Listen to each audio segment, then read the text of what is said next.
भारत ने नेटो को बड़ा क्लियर शब्दों में बता दिया कि भारत की energy needs are the top priority, उस पर कोई कॉम्प्रोमाइज़ नहीं होगा। नमस्कार दोस्तों, मेरा नाम है गौरव शिबर। आपका स्वागत है मेरे चैनल भारत का गौरव पे आज की वक्त पे चर्चा में। क्या ऐसा हो सकता है या ऐसा होना चाहिए कि भारत अब अपनी शर्तों पे दुनिया में बात करे?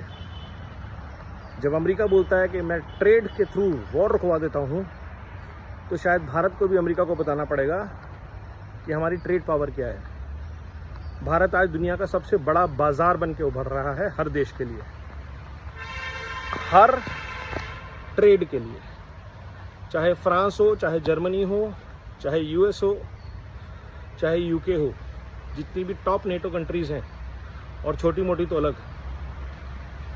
आज अगर भारत बोल दे कि भारत के अंदर यूएस के कोई प्रोडक्ट नहीं बिकेगा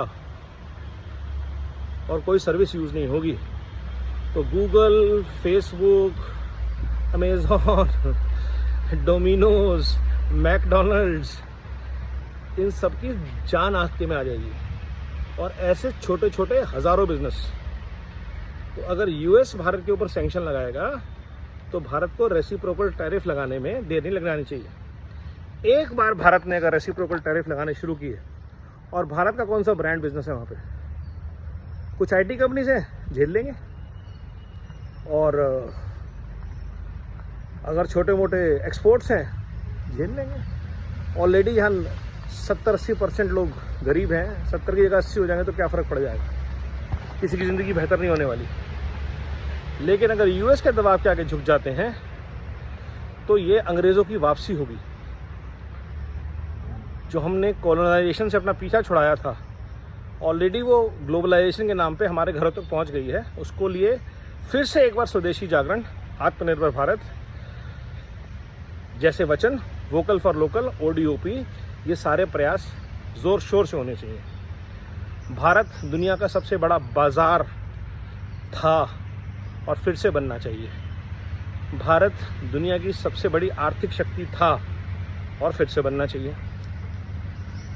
भारत वसुधैव कुटुंबकम के मार्ग पे चलने वाला राष्ट्र था, है और रहेगा, जहाँ पे हम किसी को लूट खसोट, चूसने, डराने, धमकाने की ना आर्थिक और ना कोई और रणनीति इस्तेमाल करते हैं, लेकिन अपने हितों को सर्वोपरि रखते हैं। ये एक सशक्त भारत की निशानी है और ये हमें करना चाहिए। ये बहुत ज़रूरी है।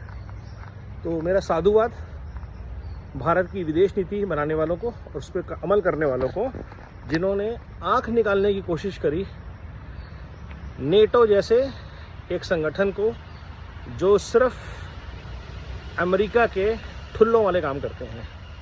आप यूक्रेन में वॉर नहीं रुकवा पाए आज तक। आप इजराइल को गाज़ा करने से नहीं रोक पाए। हिंदुस्तान ने पाकिस्तान के पसीने निकाल दिए कुछ दिन की लड़ाई में।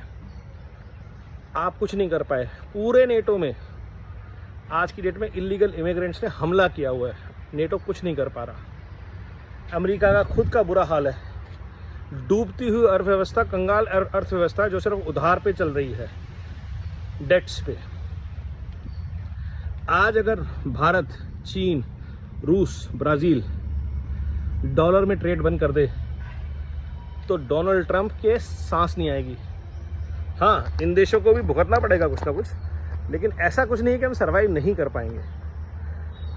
सारे देशों में दाल रोटी, भूख प्यास, सबका इंतज़ाम है। सब प्राकृतिक रूप से अच्छे लोग हैं। रशिया तो वैसे ही इतना झेल रहा है।